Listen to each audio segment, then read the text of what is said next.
What's up, guys? Godzilla back again. Today, doing a video about the GTR and 10 things I hate about it.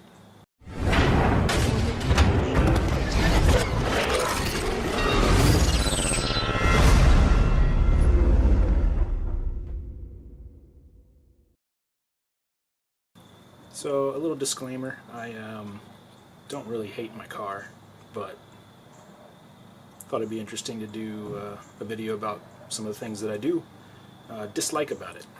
So I made a list, and let's get to it. Right-hand drive problems in the USA. Number one, when you're driving, passing a vehicle is more difficult. Driving through toll booths or drive-thrus at fast food restaurants. Yeah, sure, you could just reach across, but it makes it more difficult. It's not easy, which is what a drive-thru is supposed to be, easy. Finding parts locally. You can find them on the internet, sure, anywhere, but going to a local parts store and picking it up same day is definitely something that is a disadvantage. And one thing I do hate about having a car that was not produced in the United States. It just makes it more difficult to fix your car in a timely manner if something breaks. Third thing I hate about Skylines is parts break, and basically if you were to buy one, be prepared to do maintenance on it right away. They're over 25 years old, so that's expected, but I don't have to like it. Unless of course you buy one that's already been in the United States and someone already did the maintenance work, then it might not be as bad for you. The fourth thing that I hate about Skylines is people constantly stopping you to ask non-car person questions like, are you from England? Or what kind of car is that? Or why are you on the wrong side of the car?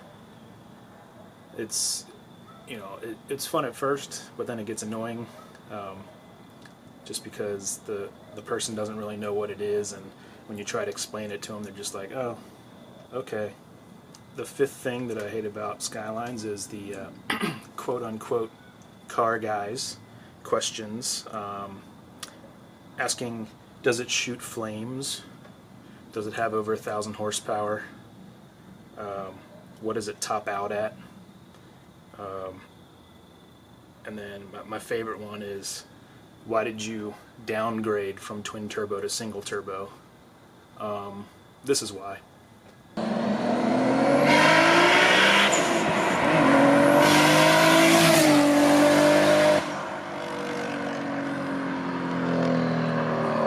So the sixth thing that I hate about owning a Skyline GTR is owning one makes me a stereotypical GTR fanboy to the non-GTR owners. I'm totally not a GTR fanboy.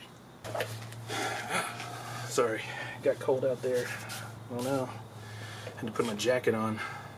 Oh, I'm not a fanboy. Another add-on to that is the same people asking you, why'd you spend the money on getting a 25-year-old car? Insert car here is way better than a Skyline. Why didn't you get something else better for the money? So that's something I hate. So the seventh thing that I hate about owning a Skyline GTR is basically driving the car in the United States is very fun, and I love it. But it stresses me out because I'm consciously and even probably subconsciously thinking about everyone else on the road, which is a good thing, but I don't like to be a defensive driver all the time. And if someone hits my bumper, it's not like I can just go to the junkyard and pick up a new one. So I guess that kind of goes back to the parts being hard to find in the US, but when I drive it, I like to have fun, but then I'm also like, oh wait, I shouldn't have too much fun because someone could hit me. Yeah. So the eighth reason why I don't like GTR is the GTR tax. Everything that goes with the car costs more. Whenever you look up a part for a Skyline GTR, it costs twice as much as one that would also work on the GTR. For instance, 300ZX parts, like a suspension, is like $400 on average cheaper than a GTR, even though they're essentially the same suspension. The ninth reason why I don't like Skylines is because when you're driving one, everyone wants to race you, even like stock Toyota Corollas and stuff. And it just gets kind of annoying because you just want to drive, but people are constantly like egging you on, and yeah, it gets old quick. 10th reason why I hate Skylines is basically everyone judges you for anything you do to the car. There's very many categories of people when it comes to cars. You have the people that want to keep everything original and says you shouldn't change anything because it's better in its stock form.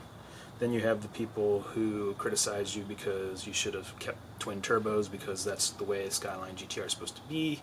Then you have people that criticize you for parts that you put on your car because it's not the way they would do it. So yeah, that just gets old. It doesn't really bother me, it just gets old because it doesn't matter what you say about my car, because it's my car. I'm going to do what I want to do with it. If you want to do something, alright, do it. Do it to your own car. Telling me that I did something wrong to my car, if I feel is right, is just, you're wasting your time pretty much. So that's one thing that I do hate about owning the car, is you know, such a legendary car. People have strong feelings about the way it should be owned, I guess. A couple bonus things I hate about the car. The interior, mainly the driver's seat, is pretty snug. I mean, I'm not a small guy. I'm 225, 6'3", and sitting in the seat that's made for a smaller person, on average. I'm not trying to be mean, but I think it was designed for smaller people in mind. It gets uncomfortable on long trips. Speaking of long trips, adding on to another bonus thing I hate is gas mileage sucks, but I didn't buy the car as a daily driver, and I don't really care if the gas mileage sucks. It just sucks that I have to fill up more if I try to go on long trips. Anyways, thanks for watching, guys. Leave comments down below if any of the stuff I said offends you, or if you agree with any of it. I just thought it would be a fun video to do. I might make one about the 10 things I love about my car, because I do love it. I don't hate it. I just nitpicking, really. So, as always, guys, like, comment, subscribe, and we'll see you next time with Godzilla.